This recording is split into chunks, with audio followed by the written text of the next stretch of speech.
본교회 목자님이신 전광희 목자님께서 성도의 일생이라는 제목으로 하나님 말씀 증거하시겠습니다.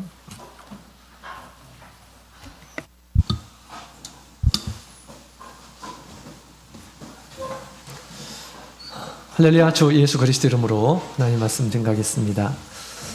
오늘 주님께서 주시는 말씀 열왕기하 2장에 있는 말씀을 함께 보시겠습니다.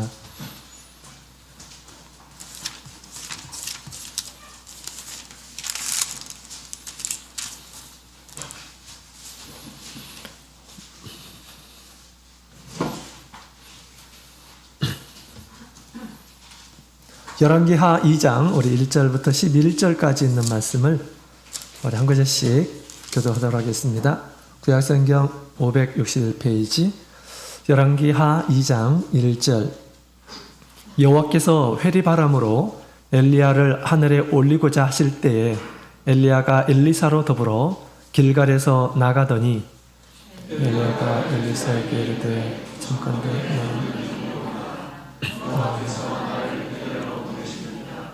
엘리사가 가로되 여호와의 사신 당신의 은혜의 삶을 가르쳐 주소서.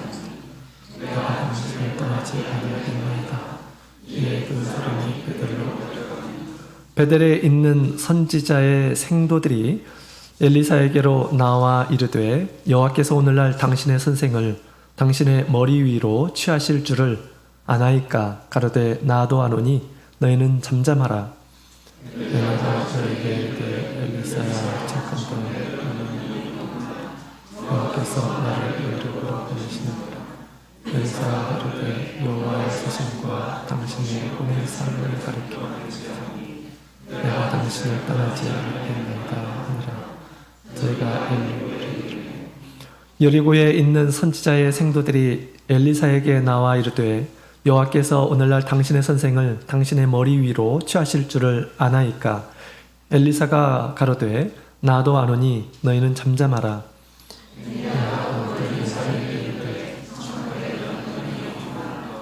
여호와께서 나를 영원하게 보내시니라.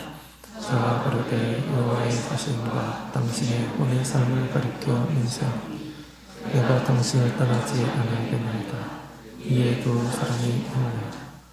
선지자의 생도 50인이 가서 멀리 서서 바라보매 그 두 사람이 요단가에 섰더니 엘리야가 겉옷을 취하여 말아 물을 지매 물이 이리저리 흘러지고 두 사람이 육지로 건너니라.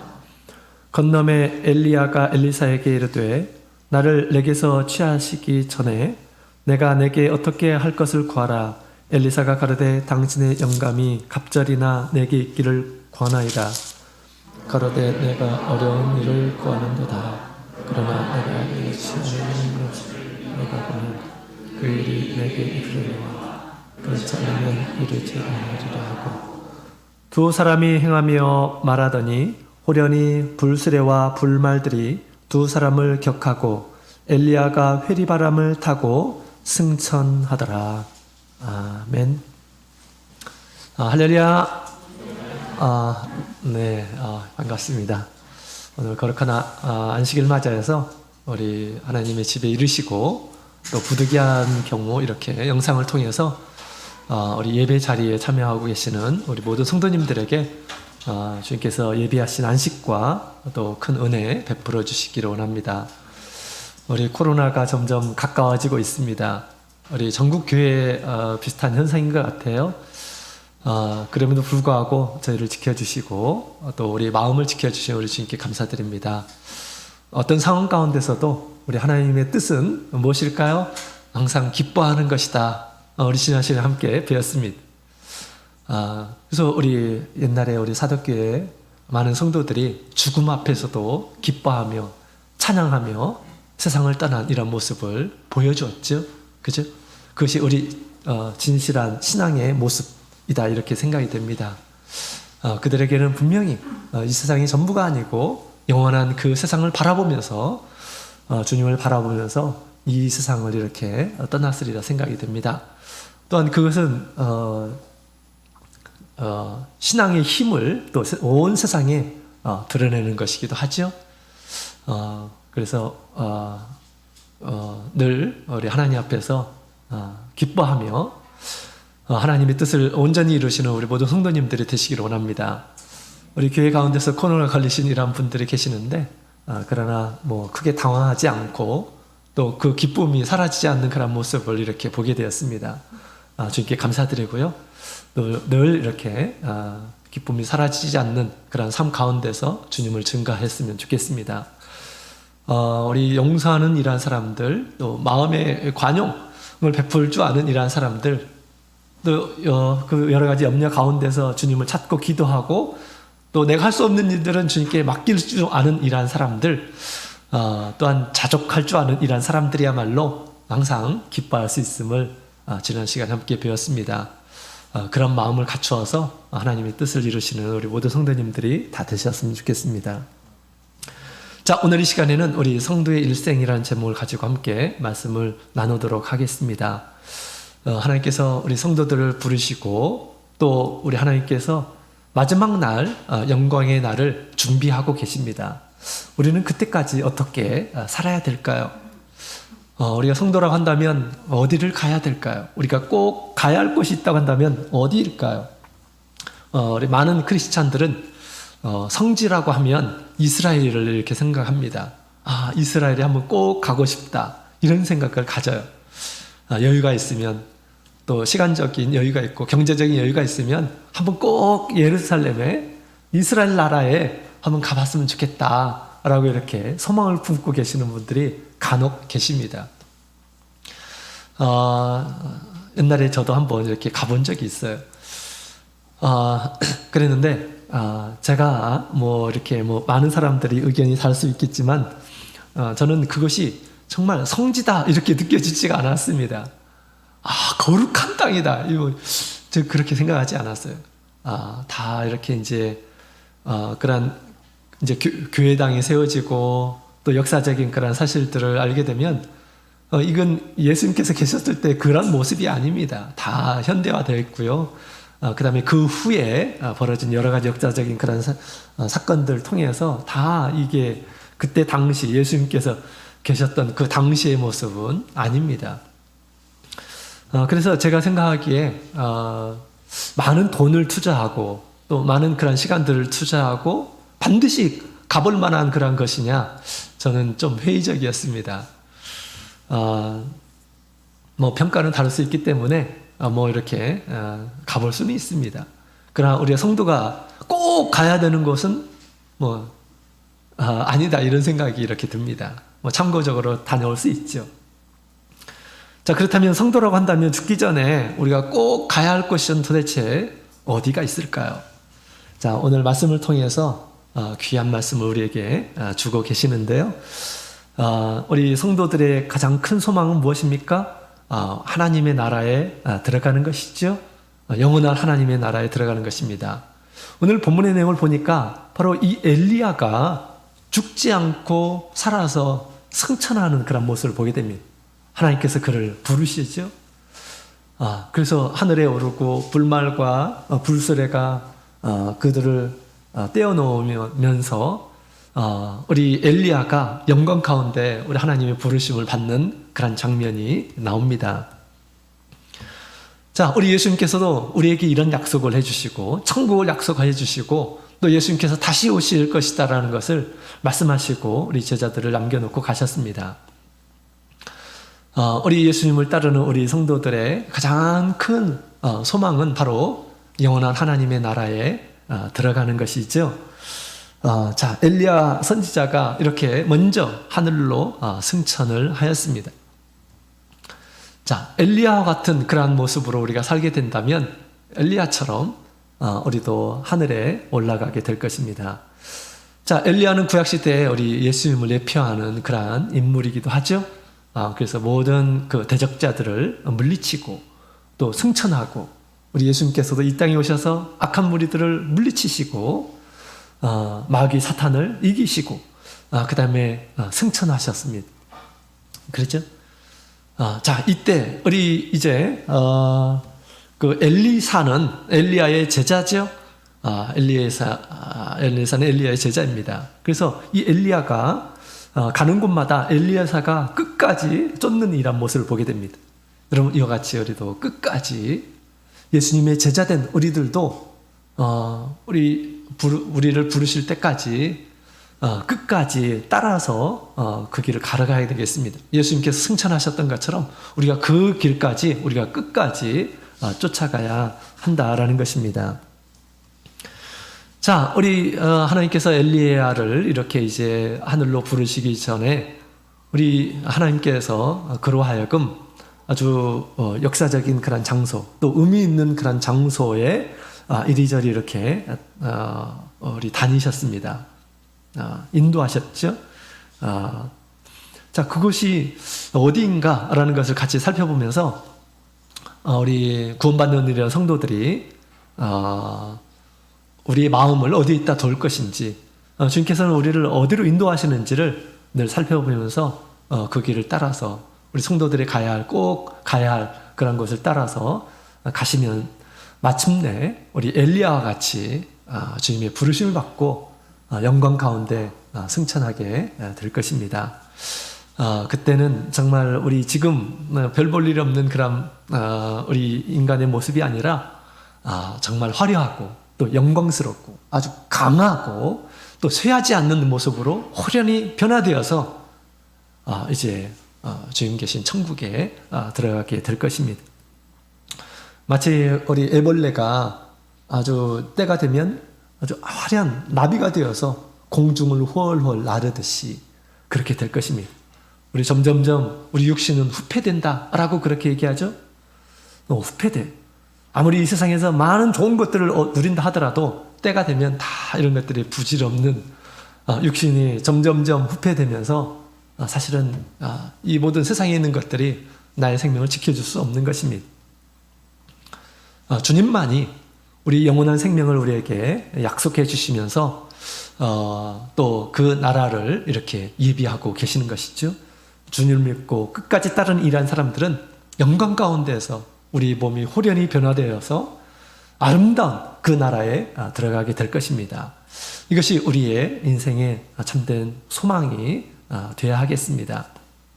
자, 이런 소망을 가지고 있는 이러한 사람들은 이 세상에서 어떻게 살아야 될까요? 우리의 일생을 어떻게 보내야 될까요? 어떻게 보내냐에 따라서 나중에 우리 예수님이 오실 때 취함을 받는 이러한 사람도 있고 버려둠을 당하는 이러한 사람들도 있을 것임을 우리 주님께서 말씀을 하셨죠. 우리는 취함을 받는 이러한 사람이 되어야 됩니다. 어떤 사람들이 취함을 받는가? 자, 하나님께서 엘리야를 이렇게 취하셨던 것처럼 엘리야가 가는 길은 우리가 반드시 우리도 가야 할 곳으로 이렇게 생각하고 우리가 믿음의 길을 걸어가야 되겠습니다. 자, 우리 계시록 14장 4절에 있는 말씀을 보니까 구원받는 성도들은 어떻게 살았느냐? 어린 양이 어디로 인도하든지 따라가는 자로 살았다라고 그렇게 이야기를 하고 있습니다. 어린 양이 우리를 어디로 인도하고 있을까요? 어디로 가기를 원하실까? 우리 구약성경을 통해서 오늘 이 시간 주님께서 우리를 어디로 가려고 인도하고 있는지 같이 살펴보았으면 좋겠습니다. 자, 오늘 학기는 우리 주님께서 인도하심을 따라서 꼭 가셔야 할 곳에 가셔서 마지막 날 우리 엘리야처럼 하늘에 승천하며 영원히 주님과 사시는 우리 모든 성도님들이 다 되시기를 축원드립니다. 자, 그러면 어떻게 하나님께서 그를 이끄셨을까? 자, 우리 1절에 있는 말씀을 다시 한번 보도록 하겠습니다. 1절. 열왕기하 2장 1절 같이 읽겠습니다. 시작. 여호와께서 회리바람으로 엘리야를 하늘에 올리고자 하실 때에 엘리야가 엘리사로 더불어 길갈에서 나가더니. 아멘. 자, 여기 있는 말씀을 보게 되면 우리 엘리야 하나님께서 그를 취하시기 전에 어디에서 출발했느냐? 바로 출발점은 바로 길갈이라고 하는 곳이었습니다. 길갈은 어떤 곳일까? 우리 여호수아에 있는 말씀을 보게 되면 잘 나오죠. 자, 여호수아 우리 5장에 있는 말씀을 먼저 한번 보도록 하겠습니다. 여호수아 5장.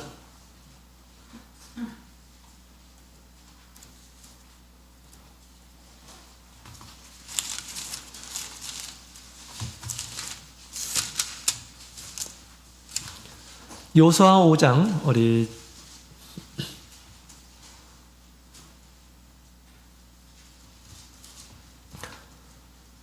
7절, 8절, 9절, 7절, 8절, 9절에 있는 말씀을 같이 읽어보도록 하겠습니다. 시작.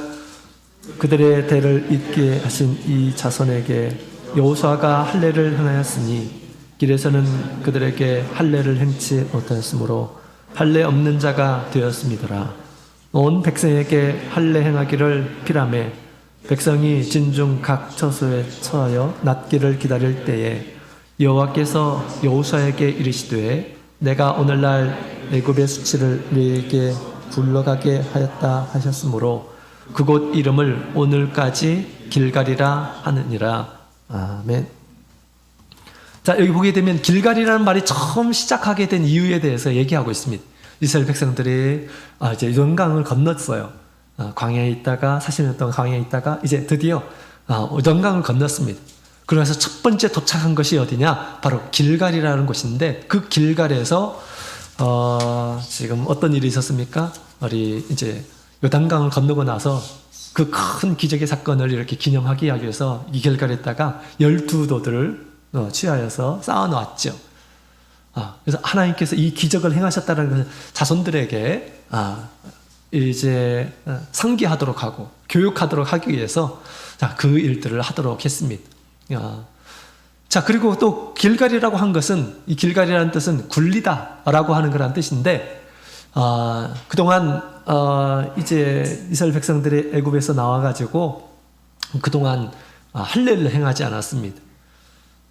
이제 뭐 광야에서 늘 장막 생활하면서 이리저리 옮겨야 되기 때문에 이제 거기에서 할례를 행하지 못한 거죠. 이제 가나안 땅에 이제 들어왔습니다. 정착을 하게 되었어요. 비로소 이제 할례를 할 수가 있었던 것입니다. 그 할례라고 하는 것은 도대체 뭘까? 무슨 의미일까? 성경의 본문의 내용을 보게 되니까 애굽의 수치를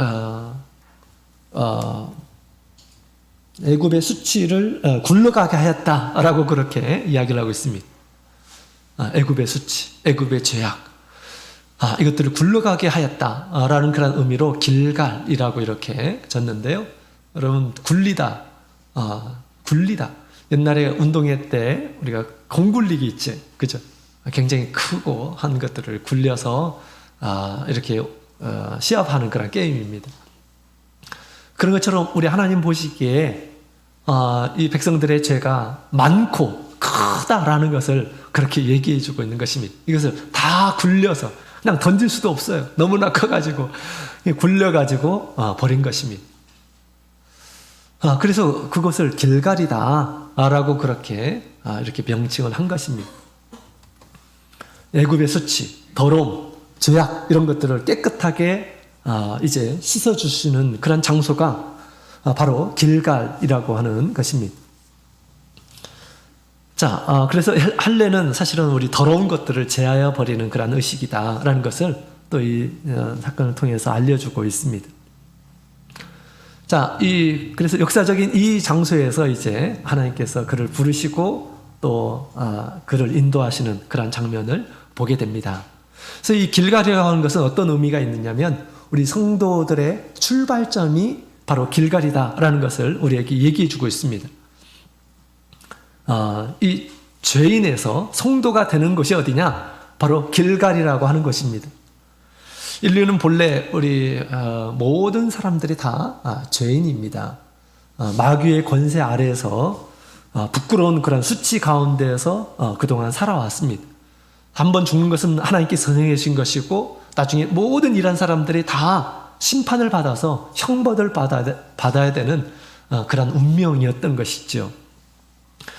이렇게 허무하고 헛된 인생이 우리 성도가 되기 위해서 첫 번째 거쳐야 될 것이 어디냐? 바로 길갈이라고 하는 곳이다 라는 것입니다.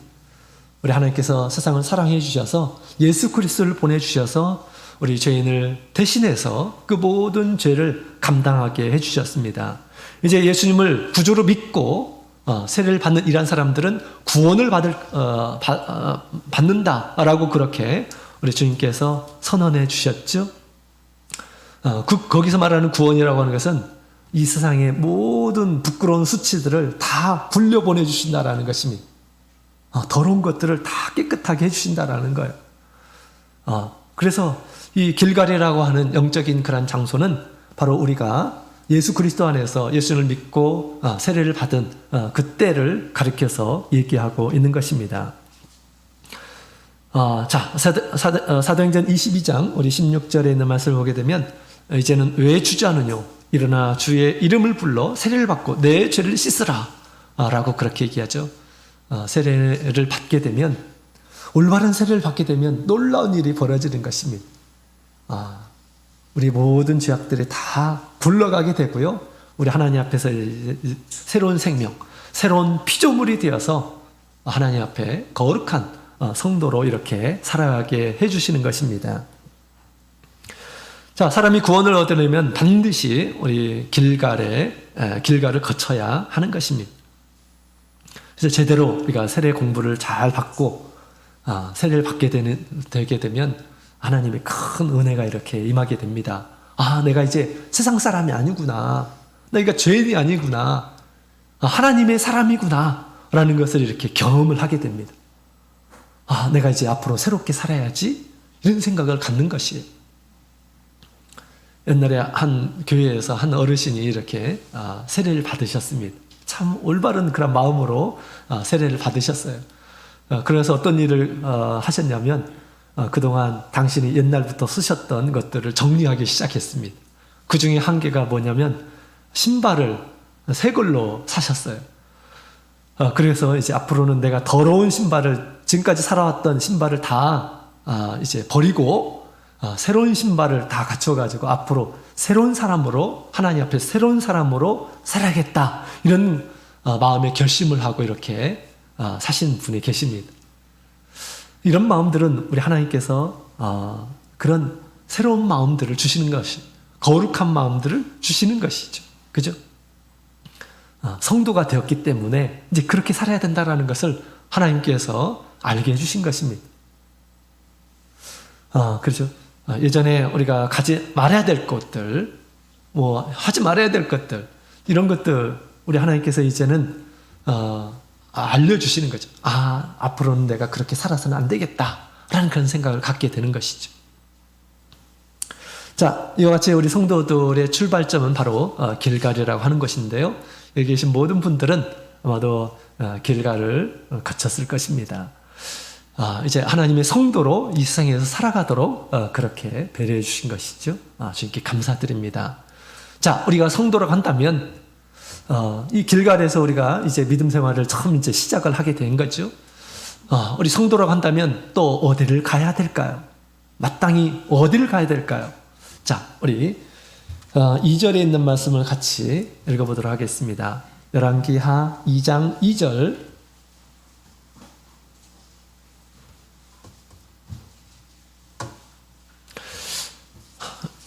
열왕기하 2장 2절 같이 읽어보겠습니다. 시작. 엘리야가 엘리사에게 이르되 청컨대 너는 여기 머물라. 여호와께서 나를 베델로 보내시느니라. 엘리사가 가로되 여호와의 사심과 당신의 혼의 삶을 가리켜 맹세하노니 내가 당신을 떠나지 아니하겠나이다. 이에 두 사람이 베델로 내려가니. 아멘. 아멘. 자, 길갈에서 이제 하나님께서 베델로 가라라고 그렇게 지시하시죠. 인도하셨습니다. 엘리야는 당연히 갈 걸로 이렇게 생각하고, 우리 하나님께서 당신을 이렇게 이제 부른다라는 그런 생각을 했기 때문에 이제 나와 이제 엘리사가 이제 헤어질 때가 되었구나, 이런 생각을 가졌던 것 같아요. 그래서 너는 여기 머물라라고 했는데 엘리야는 그렇지 않았습니다. 끝까지 엘리야를 따르고자 하는 그런 마음을 가졌던 것이죠. 자, 두 번째로는 우리 하나님께서 이제 베델로 그를 부르셨습니다. 이 베델이라고 하는 것은 우리 창세기 28장 우리 18절부터 19절에 보게 되면 야곱이 처음 그곳 이름을 지었어요. 야곱이 이제 우리 그 형에게 거짓말을 하고 나서 또 들통이 나가지고 어쩔 수 없이 피난하는 그런 상황이 벌어졌죠. 그래서 베델에서 밤에 노숙을 하게 됩니다. 그때 우리 하나님께서 나타나시죠. 천사들도 보여주면서 또 하나님께서 말씀도 하셨습니다. 이때 이 야곱이 처음으로 하나님을 경험했어요. 처음으로 하나님을 처음 경험하게 되면 우리 심령으로 하나님을 경험하게 되면 어떤 일이 벌어질까요? 놀라운 그런 마음이 생깁니다. 또 두려운 마음이 생겨요. 놀라움과 두려움, 그 두려움을 경외라고 하는 것입니다. 뭐 공포스럽고 그런 것이 아니고 하나님을 경외하는 그런 마음이 그냥 드는 거예요. 그런 믿음의 가정에서 태어나서 그의 아버지가 누굽니까? 그의 아버지가 이삭이에요. 그의 할아버지가 아브라함입니다. 그 아버지의 믿음의 이야기들, 또 할아버지의 믿음의 이야기들, 많은 이야기를 들었지만 그건 그분들의 이야기고 야곱은 실제로 자기가 그것을 경험하지는 못했습니다. 자, 그럼에도 불구하고 어떻게 됩니까? 우리가 하나님께서 우리를 만나주신 것, 또 하나님께서 우리에게 말씀해 주신 것, 또 경험한 그런 은혜들을 우리 자녀들에게 끊임없이 가르쳐야 되죠. 전승을 해야 됩니다. 그러면 때가 되면 우리 하나님께서 야곱에게 나타나신 것처럼 우리 자녀들에게 주께서 나타나실 것입니다. 그것을 경험하도록 그렇게 해야 돼요. 그래서 이 야곱이 이제 우리 하나님을 경험을 하게 됩니다. 경험을 하게 돼요. 이 하나님을 경험할 때는 그렇게 뭐 평안한 때가 아니에요. 그죠? 힘들고 어려울 때. 오히려 그때 더 하나님을 만날 수 있는 좋은 그런 때임을 가르쳐 주고 있죠. 그래서 우리 자녀들이 조금 힘들고 어려움에 처했을 때 부모님들께서 다 도와주려고 그렇게 생각해서는 안 됩니다. 너 그런 일이 있으니까 하나님을 좀 기도해봐. 하나님을 의지해봐. 그렇게 해야 됩니다. 왜냐하면 하나님을 만나는 것은 누가 만나게 해주는 것이 아니고 자신이 하나님을 찾게 되는 가운데서 하나님을 만날 수 있는 것입니다. 우리 자녀들이 지금 어렵고 힘듭니까? 하나님을 만날 수 있는 좋은 기회다라고 생각하시고 믿음으로 권면하시고 나도 옛날에 그런 일들이 있었다. 그런 때 내가 하나님께 이렇게 기도하니까 하나님께서 나에게 이런 은혜를 주셨다라고 그렇게 우리가 권면해 줘야 하겠습니다. 그냥 어린아이가 다루듯이 늘 그렇게 생각해서는 안 돼요. 자, 그런데 이 야곱이 하나님을 경험하고 나서 어떤 말을 했냐면 과연 여기에 하나님께서 계시거늘 내가 알지 못하였다라고 그렇게 얘기하죠. 그래서 그곳에서 하나님을 만나고 나서 그것을 베델이라, 그것을 기념하기 위해서 베델이라라고 그렇게 이름을 지었습니다. 벳이라고 하는 것은 집이라고 하는 뜻입니다. 엘이라고 하는 것은 하나님이란 뜻입니다. 신이라고 하는 뜻이에요. 신. 그러면 그 두 단어의 합성어입니다. 벳엘. 그래서 하나님의 집, 신의 집이다. 내가 이곳에서 하나님을 만났다라고 하는 그런 의미로 벳엘이라고 이렇게 그 지명을 지은 겁니다. 아주 기념의 장소였죠. 과연 여기에 계시는구나 라고 그렇게 호칭을 했습니다. 자, 그래서 우리 하나님께서 엘리야를 부르신 곳이 바로 베델이었다라는 것입니다. 하나님께서 나타나신 곳, 또 하나님께서 계신 곳, 하나님의 전, 하나님 제가 가는 곳에 함께 하시고 저를 인도해 주시면 제가 다시 이곳에 와서 이곳이 하나님의 전이 되도록 하겠습니다. 이렇게 선언을 하고 했었죠. 다시 반드시 내가 이곳에 돌아와서 하나님께 감사하겠다라고 하는 그런 선언을 했습니다. 이곳에 우리 하나님께서는 엘리야를 부르셨습니다. 이곳으로 인도하셨어요. 그렇죠? 자, 이것은 그래서 우리 하나님께서 이 엘리야를 그렇게 인도하셨던 것처럼 거듭난 우리 성도들이 반드시 가야 할 곳은 어디냐? 바로 베델이라고 하는 것입니다. 하나님께서 만나 주셨던 곳, 또 하나님께서 만나 주실 곳으로 늘 찾아가야 된다라는 것입니다. 그것이 성도들이 가야 할 곳이다라는 것을 우리 하나님께서 엘리야를 통해서 가르쳐 주신 것입니다. 곧 그를 불러가시기 전에, 영광 가운데서 그를 부르시기 전에 너희가 머물러야 될 것은 바로 여기다라는 것을 가르쳐 주셨는데, 당시 엘리야가 지금 왜 하나님께서 이곳에 나를 데리고 가시는 것일까? 아마 몰랐을 것입니다. 그것은 후대 우리 성도들에게 이런 교훈을 주시려고 하나님께서 이렇게 이끄셨던 것 같아요. 자, 우리 성도들이 머물러야 할 곳이 어디입니까? 당연히 하나님의 집이죠. 하나님의 집은 우리 영혼의 고향입니다. 우리가 반드시 가야 할 곳이죠. 그죠? 자, 우리 디모데전서 3장 15절에 있는 말씀을 보면 디모데전서 3장 15절 같이 보시겠습니다.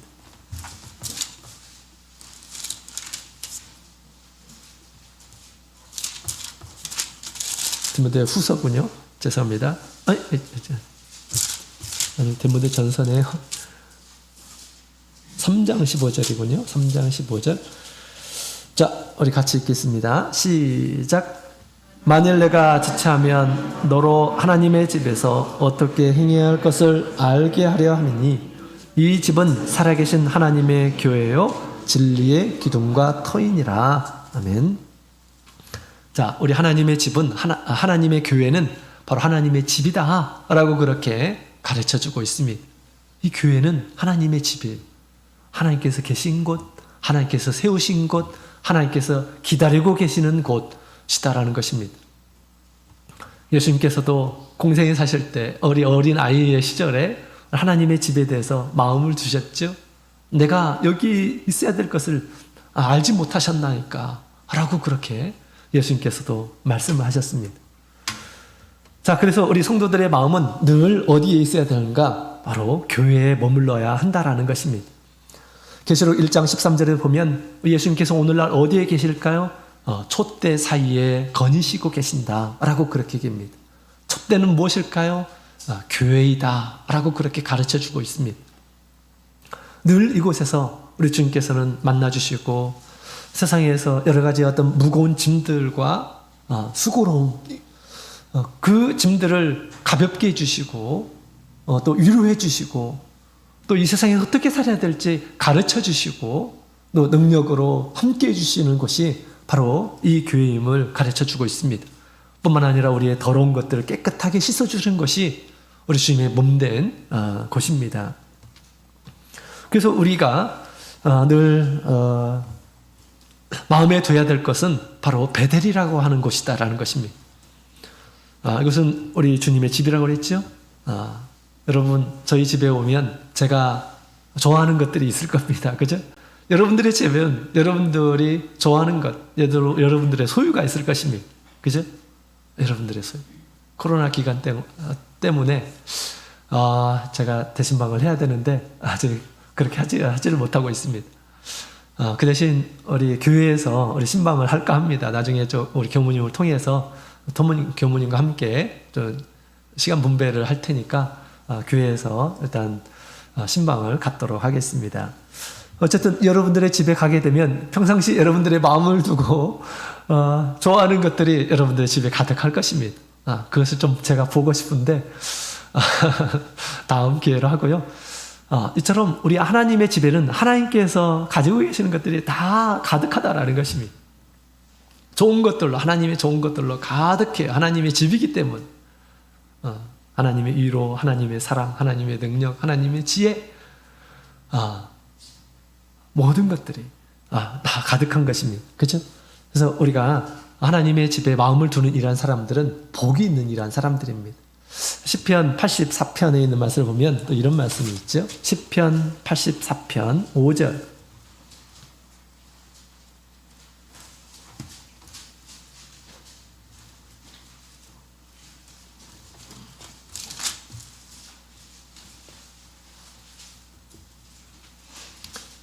사절부터 있는 말씀 볼까요? 4절, 5절. 4절, 5절 같이 읽겠습니다. 시작. 주의 집에 거하는 자가 복이 있나이다. 저희가 항상 주를 찬송하리이다. 셀라. 주께 힘을 얻고 그 마음에 시온의 대로가 있는 자는 복이 있나이다. 아멘. 주의 집에 거하는 자는 복이 있다 라고 그렇게 얘기합니다. 하나님께 복을 받습니다. 하나님께서 예배드리는 자를 찾고 계신다라고 그렇게 얘기하죠. 왜 그럴까요? 복을 주시려고 하는 것입니다. 따라서 하나님의 집에 가는 길에 대로를 놓는 이런 사람들, 큰 길을 놓는 이런 사람들은 또 복이 있다라고 그렇게 이야기하고 있는 것입니다. 이 시온은 하나님의 전이 있는 곳이에요. 하나님의 집이 있는 곳, 그죠? 그 시온의 대로, 조그마한 소로가 아니라 큰 도로를 두어서 늘 왕래하는 이런 사람들은 또 큰 하나님께서 우리에게 주실 온전한 그런 복을 얻게 될 것이다 라고 그렇게 가르쳐주고 있습니다. 여러분의 자녀들이 그렇게 되었으면 좋겠습니다. 우리 교회에 오는 길 딱 조그만한 길로 두지 않고 큰 길로 늘 수시로 왔다 갔다 하면서 하나님의 집에서 큰 은혜를 얻을 수 있도록 그렇게 키우셨으면 좋겠습니다. 왜? 성도들이 가야 할 곳, 성도들이 머물러야 할 곳은 하나님이 계신 곳이기 때문에 그런 것이죠. 그죠? 우리가 하나님의 집에 우리 가끔씩 나와서는 안 됩니다. 늘 큰 도를 두어서 늘 날마다 우리의 마음이 있어야 할 곳입니다.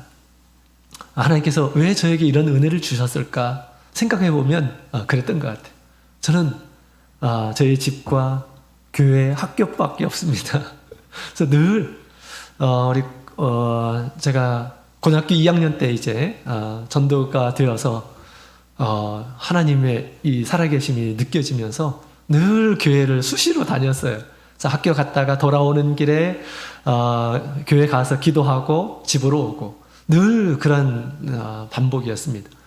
비록 학교에서 저희 집에 오는 길에 교회가 있는 것은 아니지만 삼각형처럼 이렇게 돌아가는 그런 길이었지만 그러나 내가 가야 할 곳은 교회다 이런 생각이 들어서 늘 저녁 때 이제 교회에 갔다가 기도하고 돌아오는 그리고 당연히 화요일 날, 금요일 날에 당연히 제가 학생 신분이었지만 늘 가는 것으로 이렇게 저는 생각이 되었고 또 그때 우리 전주교회 우리 아이들은 다 그렇게 우리 학생들은 다 그렇게 그런 생활을 했어요.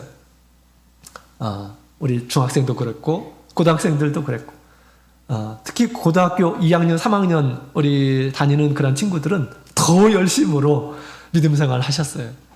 그래서 그런지 하나님께서 다 또 세상에서 잘 되게 도와주셨습니다.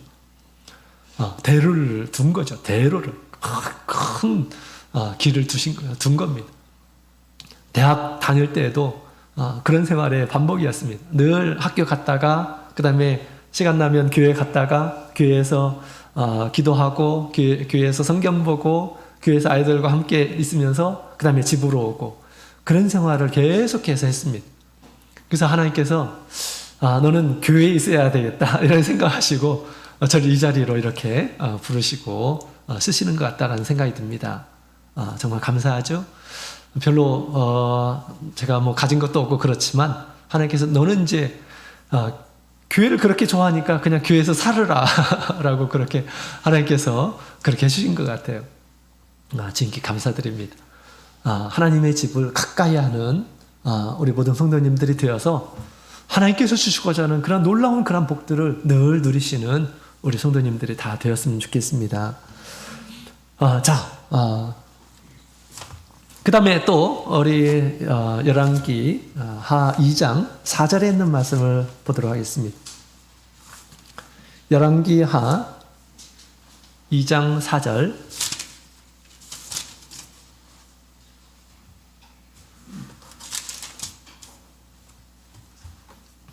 같이 읽겠습니다. 시작.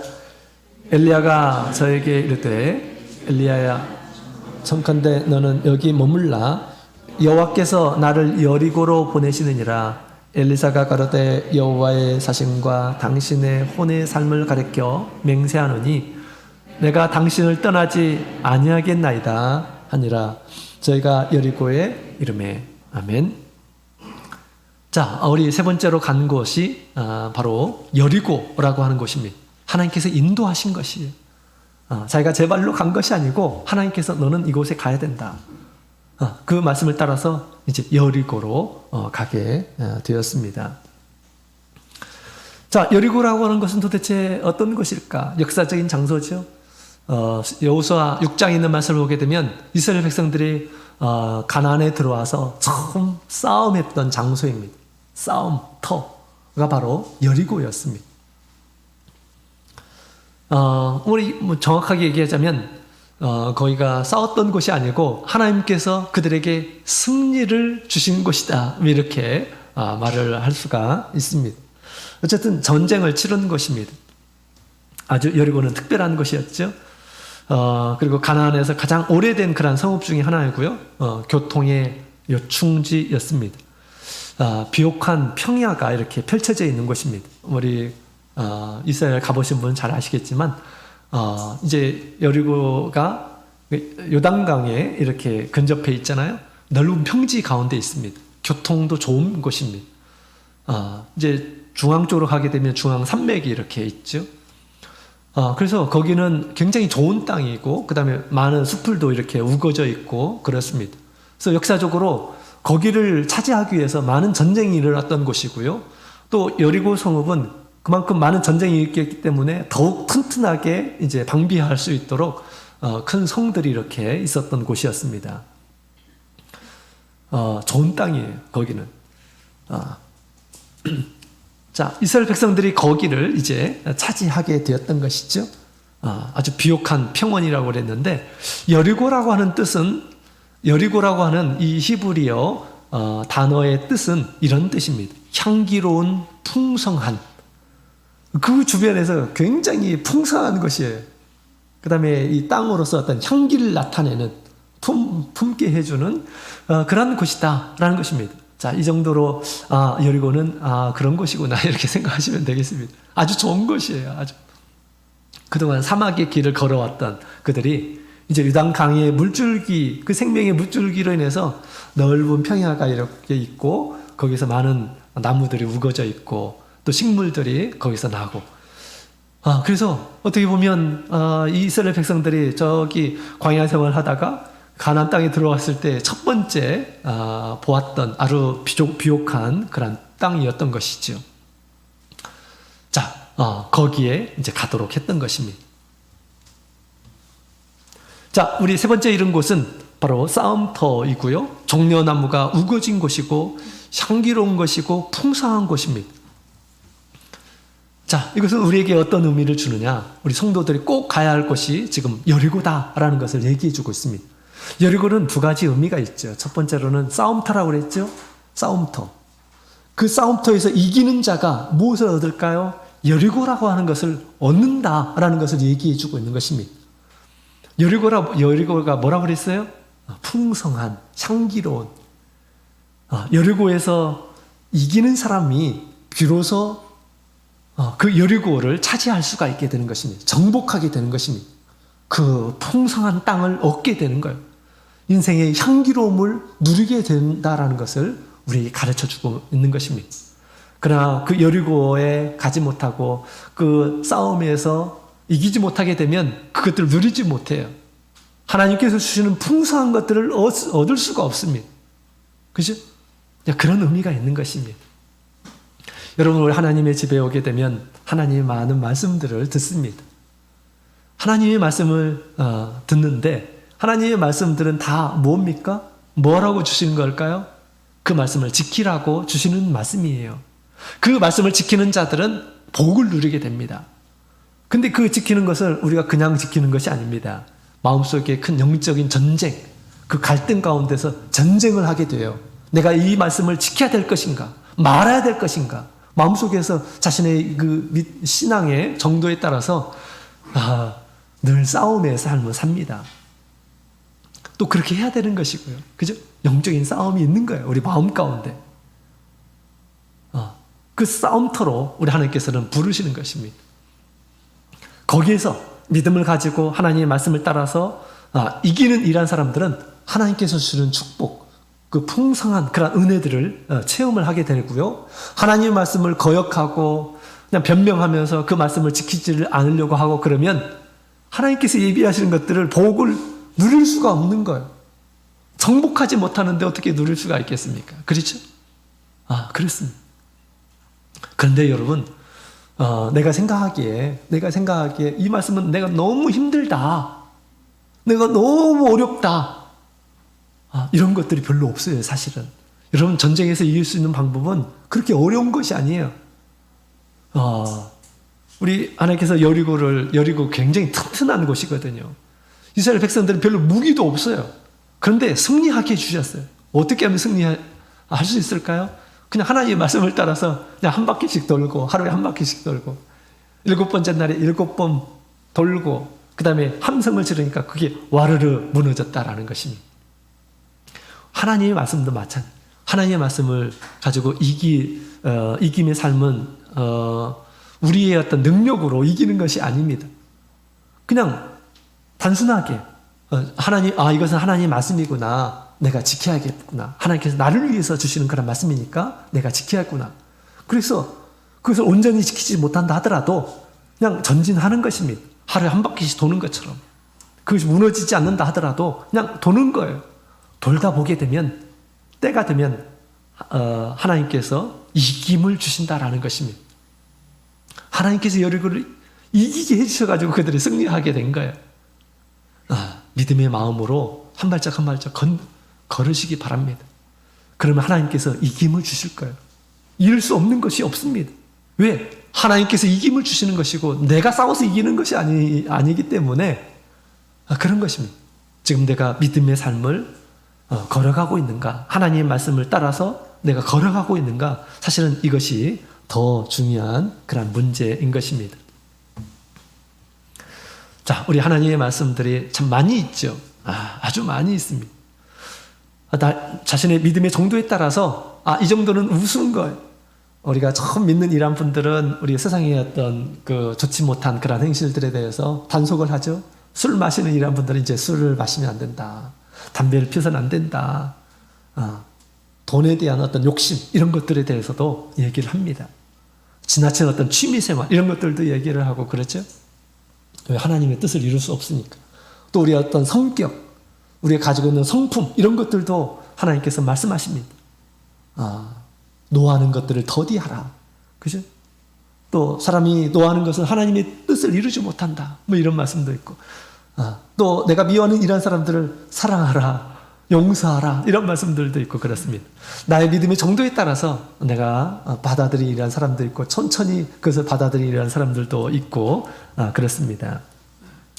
그런데 우리가 이 말씀들을 반드시 이겨나가야 합니다. 이겨내야 됩니다. 이기는 자가 주님의 말씀을 따라서 이기는 자가 큰 축복을 받게 돼요. 그래서 우리가 계시록에 보면 7교회에 주님께서 편지하시면서 말씀을 주셔요. 그 교회의 실정에 맞는 그런 말씀들을 주시면서 이기는 자는 이와 같은 축복을 내가 주겠다라고 그렇게 말씀하시는 것을 보게 됩니다. 이기는 자가 큰 축복을 받게 됩니다. 풍성한 은혜들을 받게 되는 것입니다. 우리가 세상에 하나님의 자녀로 이 세상에 와서 하나님께서 주시는 놀라운 그런 은혜들을 많이 누리면서 살아가는 것이 성도들의 큰 기쁨입니다. 하나님의 자녀로서 늘 보호하심을 받고 형통한 삶을 살아가게 될 때 얼마나 큰 은혜입니까? 하나님의 자녀임에도 불구하고 이 세상에서 너무나 힘겹게 또 사람들에게 지탄을 받으면서 그렇게 살아가서는 안 되는 것이죠. 그죠? 우리나라에서 뭐 잘 사는 사람들이 사는 것이 뭐 타워 팰리스라고 하나요? 제가 대만에 있을 때 이제 3년 동안 수학할 때 이제 그 국제공항 그러니까 타이베이에서 이제 비행기를 타고 이제 한국으로 이제 오거든요. 여름 방학 그다음에 겨울 방학 때 이제 그렇게 늘 타이베이에 와서 하룻밤 자고 나서 이제 비행기를 타고 이렇게 오는데 타이베이를 대북에 갈 때마다 저희를 이렇게 영접해 주시는 분이 계십니다. 남감교회에서 굉장히 국제공항과 가까운 그런 곳인데 저희가 갈 때마다 늘 우리 한국의 신학생들이라고 특별히 이렇게 저희를 이렇게 이제 영접해 주신 분이 계셨습니다. 한 가정이 계셨어요. 그래서 저희 집으로 늘 오시라고 저희 집에 방도 있고 하니까 여기서 주무시고 그 다음날 이렇게 가시라고 그렇게 해서 그분들이 원하셔가지고 그렇게 이제 그런 생활을 하게 되었습니다. 근데 그 집이 어떤 집이냐면 제가 뭐 한국에 타워팰스를 가본 적이 없는데 아마 이럴 것이 아닐까 이런 생각이 듭니다. 근데 거기에 보면 이제 그 아파트에 사시는데 아파트에 한 사람 한 사람 들어가는 사람들 다 체크를 하더라고요. 아무나 다 들어갈 수가 없어요. 다 체크를 합니다. 딱 들어가는 순간 뭐 새로운 신천지가 이렇게 펼쳐져 있더라고요. 거기에 심어져 있는 정원에 심어져 있는 모든 나무들은 다 수입된 나무래요. 그 다음에 자재들이 다 또 수입해서 만든 그런 집이라고 합니다. 그 다음에 그 안에 이렇게 들어가서 보니까 그 아파트에 사시는 분들이 사용할 수 있는 수영장이 있어요. 무료로 사용할 수 있는 수영장이 있고요. 골프장이 있습니다. 카페가 있고요. 또 무료로 사용할 수 있는 헬스장이 있습니다. 엄청난 그런 것들을 이렇게 보게 되었어요. 그래서 그때 한국에서는 제가 본 적이 없어가지고 그런 데가 한국에도 있을까? 지금으로부터 한 15년 전이니까 모르겠어요. 제가 안 가봐서 모르겠지만 야 엄청나다 이런 생각이 들었어요. 근데 이분이 뭐 그런데 세상적인 어떤 물욕이 있어가지고 막 욕심으로 그렇게 거기에서 사신 것이 아니고 그냥 회사에서 준 아파트라고 하더라고요. 그 가정에게. 그 회사는 어떤 회사냐면 이제 그 주유기를 만드는 그런 회사라고 합니다. 근데 사장이 너무 우리 형제님 남강교회 그 형제님을 신뢰해가지고 그 바로 밑에 이제 비서로 두신 그런 형제님이셨습니다. 그래서 모든 것을 믿고 맡길 줄 아는 그런 형제님이셔가지고 이제 그런 혜택을 이렇게 준 거예요. 그 사장님이 여러 사람들을 써봤지만 가장 신뢰할 수 있는 이 사람이 바로 우리 형제님이셨다라는 것입니다. 이분이 뭐 옛날에 그 좋은 대학을 나와가지고 뭐 좋은 머리가 뛰어나고 뭐 그런 분이 아니십니다. 스스로 말씀하시기를 그러셔요. 이분이 또 뭐 평지에 사시는 분이 아니 원주민입니다. 대만에서는 원주민 하면 그 조금 부족한 이런 사람들이라고 하는 그러한 평지 사람들이 생각하기에 그런 경향이 있어요. 그럼에도 불구하고 이분이 이렇게 좋은 직장을 가졌고 그 다음에 사장님 앞에 특별한 그런 대우를 받으면서 이렇게 믿음 생활을 하는 그런 모습을 보게 됩니다. 그렇게 좋은 데서 사는데도 전혀 내색하지 않고 또 입는 옷들이 허술하시고 제가 보기에는 그렇더라고요. 그리고 안식일만큼은 잘 지키시고 또 안식일에 우리 교회 여러 가지 활동들에 적극적으로 참여하시고 그런 모습을 이렇게 보게 되었습니다. 처음에 저 동부에서 이제 어부로 살아가셨던 분이셨는데 이 처음에 북부로 오실 때는 아무것도 가지고 있지 않은 그런 상태에서 올라오셨다 하더라고요. 하나님께서 인도해 주셔가지고 좋은 일들이 많이 이렇게 이제 있었고 그 다음에 이제 마침내 지금에는 어느 정도 자리를 잡게 되었다라고 그렇게 하시는 말씀을 듣게 되었습니다. 자, 이와 같이 하나님께서 하나님의 뜻대로 살아가는 이런 사람들은 또 세상에서 하나님의 말씀을 가지고 이긴 이런 사람들은 하나님께서 좋은 것들을 주시는 것입니다. 그죠? 세상의 풍성함을 누리도록 해주시는 것입니다. 왜? 세상에 있는 모든 것들은 사실 하나님의 것이죠. 하나님의 것이.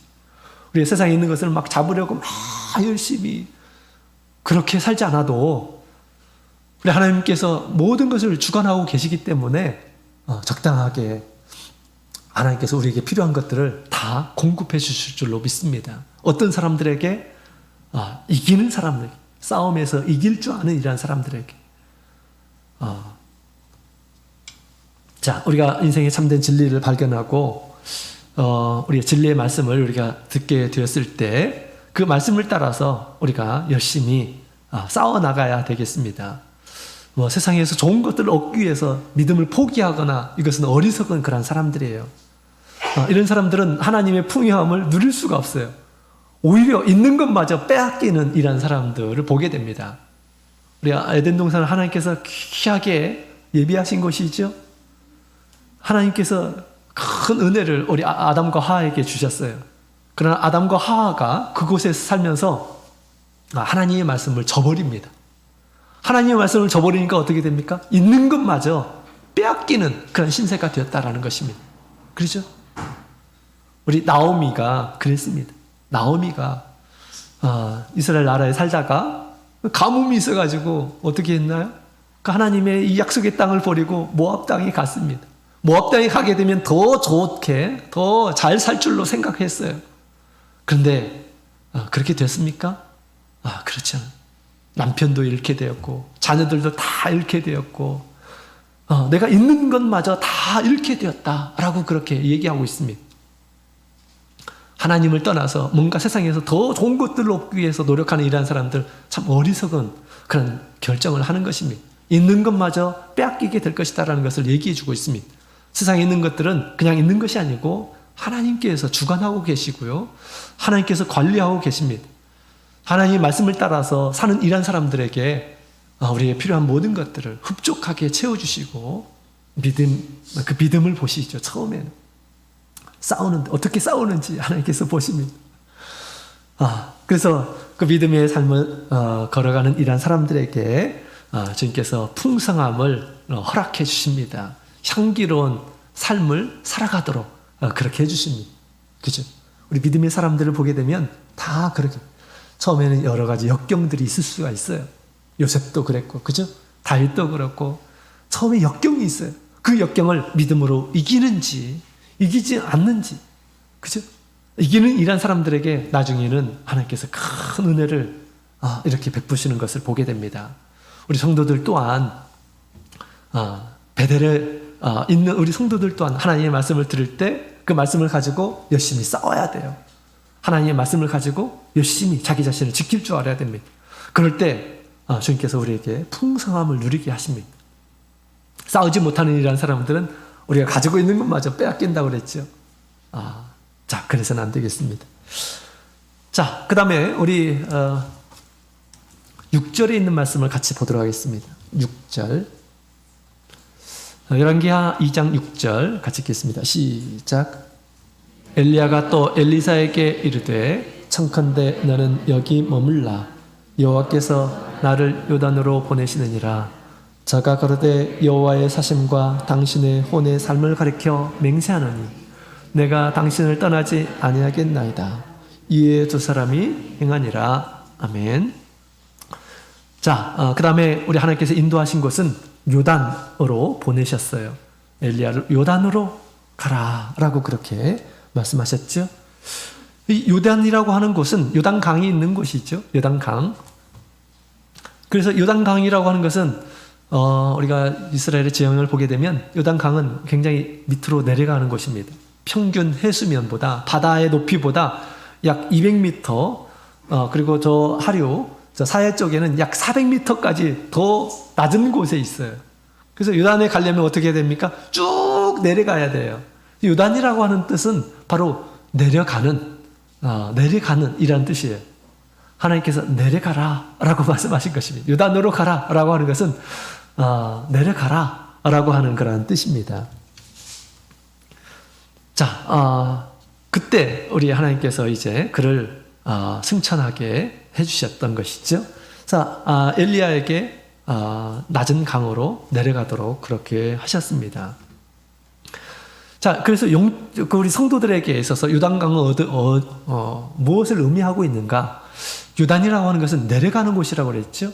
그래서 내려가는 곳이라고 하는 것은 바로 우리가 주님의 은혜를 깨달은 이러한 사람들은 이제는 자기 자신을 버리고 자신의 뜻을 버리고 주님의 뜻을 따라서 섬기는 그러한 삶을 살라라고 하는 그러한 의미가 있습니다. 겸손한 가운데서 주님의 뜻을 받들도록 하는 그러한 의미가 있죠. 자, 우리 하나님께서는 어떤 일한 사람들을 가장 기뻐하시고 또 높여주실까요? 우리 마태복음 10장에 있는 말씀을 보게 되면 마태복음 10장 26절 오늘 같이 한번 볼까요? 마태복음 10장 26절 20장 26절 마태복음 20장 26절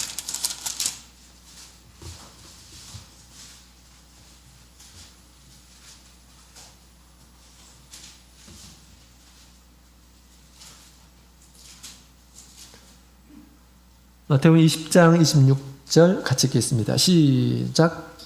너희 중에 그렇지 아니하니 너희 중에 누구든지 크고자 하는 자는 너희를 섬기는 자가 되고 너희 중에 누구든지 으뜸이 되고자 하는 자는 너희 종이 되어야 하리라. 아멘. 자, 우리 하나님께서 높여주시는 이런 사람들은 높은 사람들이 아니에요. 오히려 낮은 사람, 다른 사람을 종처럼 섬길 줄 아는 이런 자들을 하나님께서 높여주신다라고 그렇게 이야기를 하고 있습니다. 그래서 우리 하나님께서는 가장 낮은 자를, 가장 낮은 곳에 처하는 이런 사람들을 가장 높은 곳에 있게 하시고 또 그들을 하늘에까지 올라가게 해주신다라는 것을 알 수가 있습니다. 예수님께서도 이 땅에 이렇게 오셨죠. 내가 온 것은 섬김을 받으려 함이 아니라 오히려 섬기려고 자기의 목숨을 많은 사람의 대속물로 주려고 이 세상에 오신 것이다 라고 그렇게 말씀하셨습니다. 다른 사람을 위해서 희생하기 위해서 예수님께서는 오셨어요. 그것이 또 하나님의 뜻이었고 그 뜻을 이루고 나서 우리 예수님께서는 모든 하늘과 땅에 있는 모든 사람들 앞에서 높임받는 이런 사람이 되게 해주신 것입니다. 자, 이와 같이 우리 하나님께서 기뻐하시는 이런 사람들은 내려가는 사람, 다시 말하면 다른 사람을 섬길 줄 아는 이런 사람들임을 가르쳐주고 있는 것입니다. 사랑으로 그 영혼을 위해서 섬기는 일을 하는 이런 사람들, 이런 사람들이 하나님께서 가장 기뻐하는 이런 사람들입니다. 우리 요셉이 부모님께 사랑을 받았던 이런 사람이었죠. 그러나 그곳에 계속 머물러 있었다고 한다면 높은 사람이 되지 않았을 것입니다. 우리 하나님께서 그를 인도하셨어요. 애굽에 가게 하셨습니다.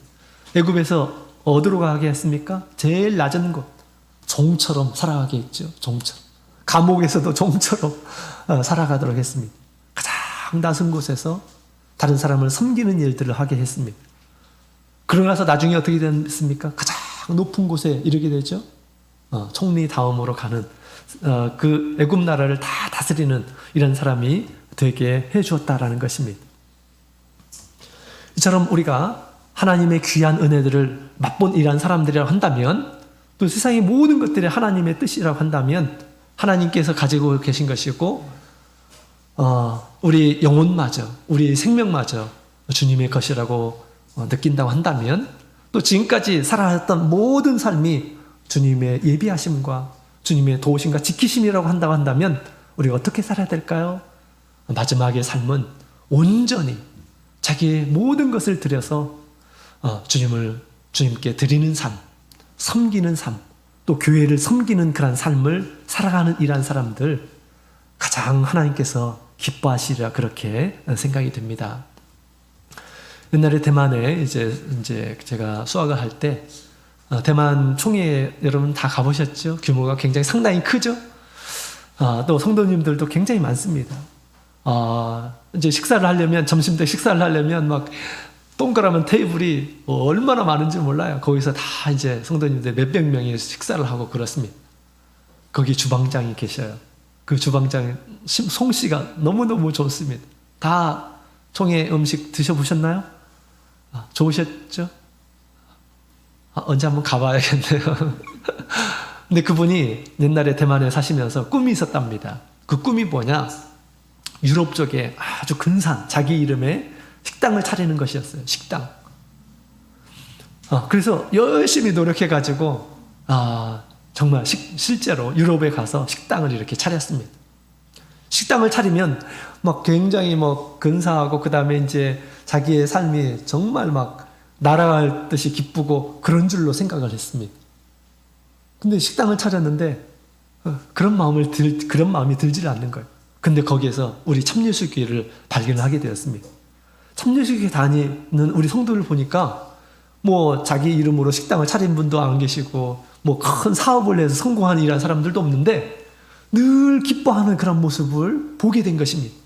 이분들은 도대체 아무것도 없는데 자기가 생각하기에 별로 이런 것도 없는데 왜 이렇게 기뻐하지? 뭐 때문에 이렇게 늘 즐겁게 살지?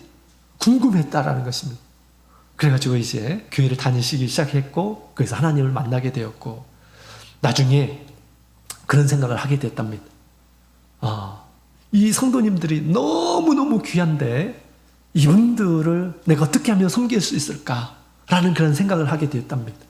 그러면서 그래, 우리 대만에 우리 총회가 있는데 거기 많은 우리 성도님들이 계시고 또 수많은 다른 나라에서 이제 하나님의 일을 하는 이런 분들이 와서 회의도 하고 막 그러는데 거기에 가서 나의 일생을 헌신하면서 그분들을 위해서 내가 나의 모든 것들을 투자해야겠구나 라는 그런 생각을 하게 되었습니다. 그래가지고 이분이 자기의 모든 것들을 유럽에서 다 정리하고 대만으로 온 거예요. 그 총회에서 식당 일을 하는 것입니다. 요리사로. 하나님께서 얼마나 그에게 지혜를 주셨는지 한번 딱 요리를 딱 보고 맛을 보고 하면 그대로 흉내를 냅니다. 한국에 와서 김치를 이렇게 보았어요. 그러면서 똑같이 대만에 와가지고 똑같이 만들어내더라고요. 전 저희한테 한번 먹어보라고 그러는 겁니다. 똑같아요. 대단합니다. 그죠? 그의 섬김을 통해서 모든 성도들이 즐거워하고 기뻐하고 신앙 안에서 참된 즐거움을 느끼고 그런 삶을 이렇게 살아가게 됐는데 하나님께서는 정말 그 형제님을 기뻐하시고 사랑하시고 그 다음에 크게 또 지금 쓰고 계시는데 하나님의 나라에서 큰 상급이 있을 줄로 이렇게 생각이 됩니다. 자, 그와 같이 우리가 하나님의 큰 은혜를 우리가 누리는 이런 삶을 살았다 한다면 이제는 내가 어떻게 하나님께 보답하며 살까?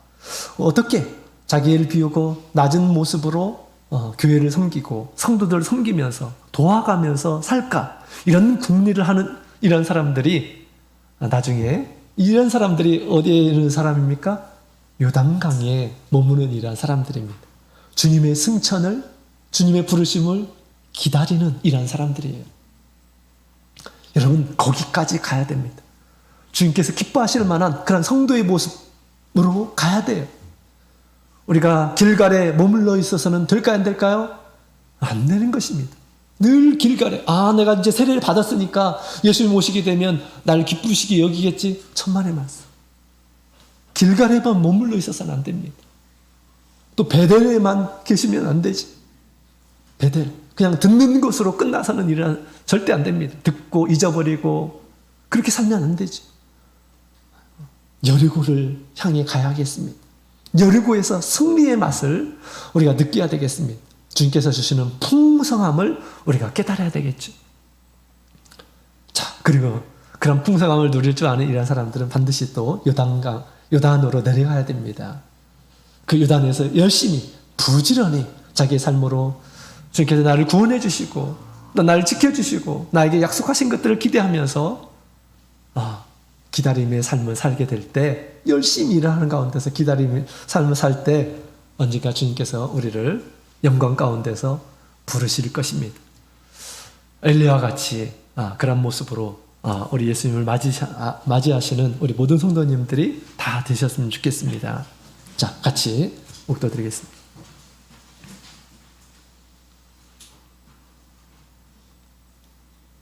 할렐루야, 아멘.